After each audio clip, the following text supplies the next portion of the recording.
Hello, സാധാ ഇടിയപ്പമൊക്കെ കഴിച്ച് മടുത്തെങ്കിൽ ഇന്ന് ഇത്തിരി ഹെൽത്തി ആയിട്ടുള്ള ഇടിയപ്പം റെഡിയാക്കി എടുക്കാം.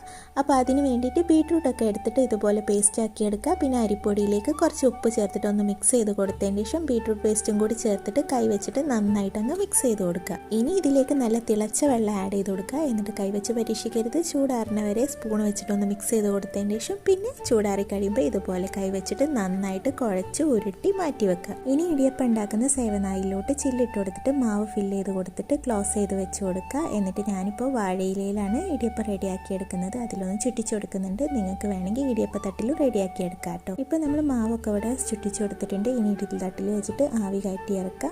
ഇത്രയേ ഉള്ളൂ. നല്ല ടേസ്റ്റിയും ഹെൽത്തി ആയിട്ടുള്ള ഇടിയപ്പം ഇവിടെ റെഡി ആയിട്ടുണ്ട്. നല്ല സോഫ്റ്റ് ആട്ടോ. ഇനി നിങ്ങൾക്ക് ഇഷ്ടമുള്ള കറിയുടെ കൂടെ സെർവ് ചെയ്യാം കേട്ടോ. ഞാനിപ്പോൾ തേങ്ങാപ്പാലിൻ്റെ കൂടെയാണ് കഴിക്കാൻ പോകുന്നത്. എനിക്കതാണ് ഒന്നും കൂടി ഇഷ്ടം.